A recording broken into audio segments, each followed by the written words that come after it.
Idukki Anakkara government ഹൈസ്കൂളിന്റെ അപകടാവസ്ഥയുള്ള കെട്ടിടം പൊളിച്ചു നീക്കാൻ നടപടിയായില്ല.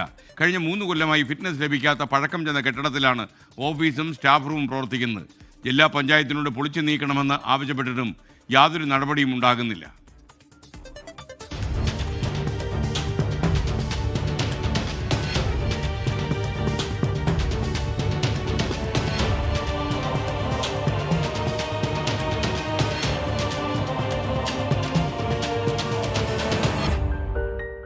5 പതിറ്റാണ്ടിനടുത്ത് പഴക്കമുള്ള ഒരു ബിൽഡിംഗ് ആണ് എനിക്ക് പിന്നിൽ കാണുന്നത്. ഇതിൽ ക്ലാസ് മുറികൾ പ്രവർത്തിച്ചുകൊണ്ടിരുന്നതാണ്. നിലവിൽ ഇതിൽ ക്ലാസ് മുറികളായിട്ടില്ല, പക്ഷേ ഓഫീസും സ്റ്റാഫ് റൂമും ഒക്കെ പ്രവർത്തിക്കുന്നത് ഈ ബിൽഡിംഗിലാണ്. കഴിഞ്ഞ 2 വർഷമായിട്ട് ഇതിന് ഫിറ്റ്നസ് ലഭിക്കുന്നില്ല. ഏത് നിമിഷവും ഇടിഞ്ഞു പൊളിഞ്ഞു വീഴാവുന്ന അവസ്ഥയിലാണ് ഈ കെട്ടിടം എന്നുള്ളതാണ് പരിശോധനയിൽ കണ്ടെത്തുകയും ചെയ്തിട്ടുള്ളത്. ഈ ക്ലാസ് മുറികളിലേക്ക് കുട്ടികൾ വരുന്നില്ല എങ്കിൽ പോലും ഓഫീസും സ്റ്റാഫ് റൂമും മാത്രമാണ്. കുട്ടികൾ ഇവിടെ ഇരുന്ന് പഠിക്കുന്നില്ല എങ്കിൽ പോലും കുട്ടികൾ മറ്റാവശ്യങ്ങൾക്ക് ഓഫീസിലേക്ക് വരുന്നതാണ്, സ്റ്റാഫ് റൂമിലേക്ക് വരുന്നതാണ്, അങ്ങനെയുള്ള ആവശ്യങ്ങൾക്ക് വേണ്ടി വരുന്നതാണ്.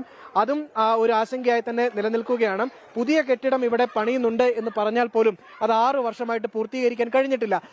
ഈ ക്ലാസ് മുറികളിൽ ഉണ്ടായിരുന്ന കുട്ടികൾ മറ്റ് NCCയുടെയും അതുപോലെ തന്നെ ഒഴിഞ്ഞു കിടന്നിരുന്ന മറ്റ് ബിൽഡിങ്ങുകളിലെ മുറികളിലേക്ക് അവരുടെ ക്ലാസ് അഡ്ജസ്റ്റ് ചെയ്ത കുട്ടികളെ മാറ്റിയിരുത്തിയിരിക്കുകയാണ്. എത്രയും വേഗം ഈ ബിൽഡിങ്ങിന്റെ പണി പൂർത്തിയാക്കിയെങ്കിൽ മാത്രമേ ആ കുട്ടികൾക്ക് സുഗമമായിട്ടുള്ളൊരു പഠനം നടത്താൻ കഴിയുകയുള്ളൂ. നമ്മളോടൊപ്പം PTA പ്രസിഡന്റാണ് ചേരുന്നത്. ചേട്ടാ, ഇതിന്റെ ഒരു പ്രതിസന്ധി എത്രത്തോളമാണ് കുട്ടികളെ ബാധിച്ചിരിക്കുന്നത്? കുട്ടികളെ ബാധിച്ചിരിക്കുന്നത് അവർക്ക് ക്ലാസ് റൂമുകൾ ഇച്ചിരി കൺജസ്റ്റഡ് ആയിട്ട് ഇരിക്കേണ്ടി വരുന്ന സാഹചര്യമുണ്ട്. കുറച്ച് ഫ്രീ ആയിട്ടിരിക്കുന്ന ഒരു അവസ്ഥയിലായിരുന്നു കുട്ടികൾ.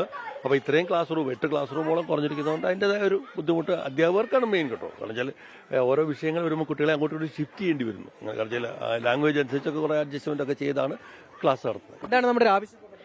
എത്രയും പെട്ടെന്ന് ഈ ബിൽഡിങ്ങിന്റെ പണി പൂർത്തീകരിക്കണം നിർബന്ധമായിട്ടും. കാരണം വെച്ചാൽ അത് ഫണ്ട് അനുവദിച്ച് പണി തീർന്ന നിസ്സാര പണികളെ ബാക്കിയുള്ളൂ. അതുകൊണ്ട് അത് പൂർത്തീകരിക്കണം. അതുപോലെ ഓഡിറ്റോറിയം നിർബന്ധമായിട്ടും പൂർത്തീകരിച്ചേ പറ്റൂ. കാരണം കുട്ടികളുടെ കലാപരിപാടികൾ, മറ്റേ എന്തെങ്കിലും മീറ്റിങ്ങുകൾ, ഇങ്ങനത്തെ കാര്യങ്ങളൊക്കെ എല്ലാം പെൻഡിങ് നിൽക്കുകയാണ്. 2 ബിൽഡിംഗ് ആണ് ഇതിനോട് പുറകിൽ കാണുന്ന, ഇതിനോട് ചേർന്ന് ഈ കാണുന്ന ബിൽഡിംഗ് ആണ് പൊളിച്ചു മാറ്റാനുള്ളത്. ഇതിന് തൊട്ടു പുറകിൽ ഒരു ഓഡിറ്റോറിയത്തിന്റെ നിർമ്മാണം നടക്കുന്നുണ്ട്. നേരത്തെ ഉണ്ടായിരുന്ന ഒരു ഓഡിറ്റോറിയം പൊളിച്ചു മാറ്റിയതിനു ശേഷം നവീകരണ പ്രവർത്തനത്തിന്റെ ഭാഗമായി നിർമ്മാണം തുടങ്ങിയതാണ്. പക്ഷേ അത് പൂർത്തീകരിക്കാൻ കഴിഞ്ഞിട്ടില്ല എന്നുള്ളതാണ് പ്രധാനപ്പെട്ട കാര്യം.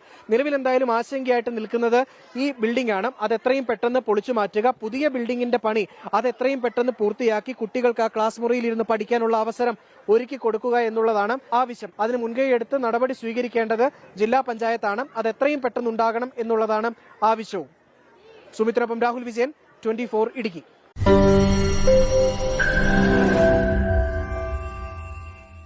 ലോകത്തെവിടെയായാലും ഏത് സമയത്തും 24 വാർത്തകളും ഓഗ്മെന്റഡ് റിയാലിറ്റി പാക്കേജുകളും എക്സ്പ്ലെയിനറുകളും വിശദമായി കാണാൻ ഞങ്ങളുടെ YouTube ചാനൽ നിങ്ങൾക്ക് സബ്സ്ക്രൈബ് ചെയ്യാം.